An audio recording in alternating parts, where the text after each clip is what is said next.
Welcome to the Historical Society of Baltimore County.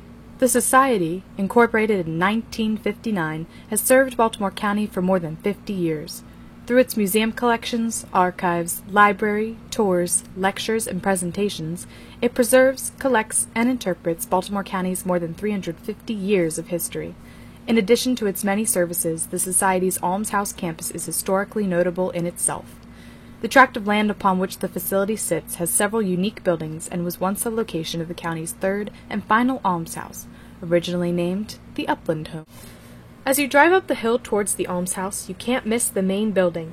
This enormous structure, built of limestone quarried on the site, was constructed from 1872 to 1873 and opened on January 8, 1874 with the arrival of the first 72 inmates. Baltimore County built the home for $60,000, and although it was partially damaged by fire on 3 separate occasions throughout its 84-year use as an almshouse, it still stands today.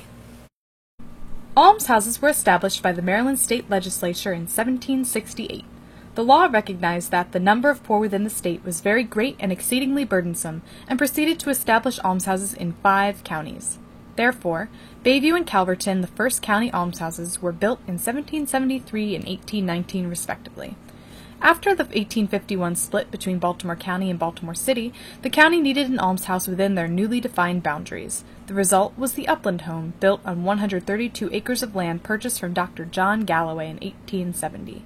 The almshouse and surrounding land were intended as a self-sustaining farming community meant to house and care for the mentally ill, the elderly, and the destitute. The inmates, a term used to refer to the almshouse residents, were expected to work either on the farm or in the home to keep the operation running. There were many jobs to be done, and there are records of inmates performing the duties of tailor, cook, seamstress, laundress, and farmhand. The last 2 almshouse superintendents, John P. and William J. Chilcote, were the most well known as they sought to improve treatment and care of the inmates over their long tenures in the position by trying to get more meat in their diets and funding for proper burials. The building ceased operating as an almshouse in 1958 due to its expense to the county and the creation of other institutions such as asylums and nursing homes. The county has retitled it the Agriculture Building and has used it for various county agency office tenants and the Historical Society ever since. Beginning in the 1960s, it also found new purpose as a civil defense fallout shelter in the midst of the Cold War. If you proceed to the basement of the almshouse, you will find the Texas Rescue Training School. This dark corner of the almshouse was part of a nationwide civil defense program meant to prepare for and defend against a potential nuclear attack.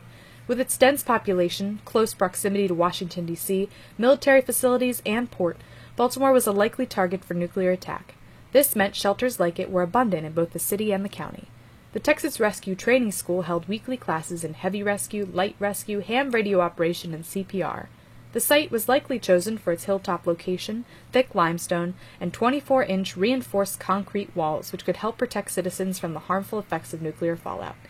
It also served as a supply depot, and today there are still barrels of food, hundreds of stretchers, vast amounts of medical equipment, and radio equipment. Long after the palpable fear of nuclear fallout has diminished, the supplies still remain stockpiled.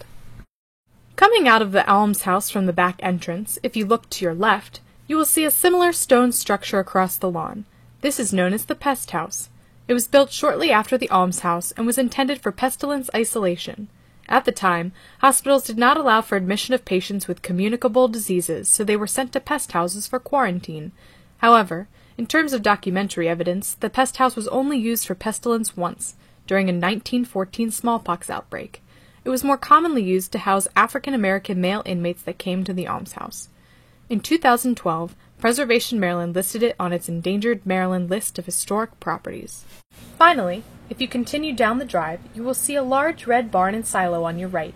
This barn houses the Society's Dickinson Gorsuch Farm Museum. Since Baltimore County's establishment in 1659, farming has been essential to the county. Tobacco was the first cash crop grown in the area, and by 1750 high demand made wheat the dominant crop. Baltimore was the flour capital of America and ranked first in production from 1809 to 1827. The Farm Museum serves to demonstrate the importance of farming in Baltimore County history and contains exhibits showing farming tools and equipment from various time periods. These exhibits range from older manual farm equipment to newer powered farm tools that helped advance the farming industry into the 20th century. Now that you have completed a virtual tour of the Almshouse campus, you can see the importance of this site to county history. From the care of the county's sick, poor, and destitute, to its civil defense shelter, to its farming legacy, and the Society's many collections housed within its walls, the Almshouse and Historical Society remain elements in the interpretation and preservation of Baltimore County history.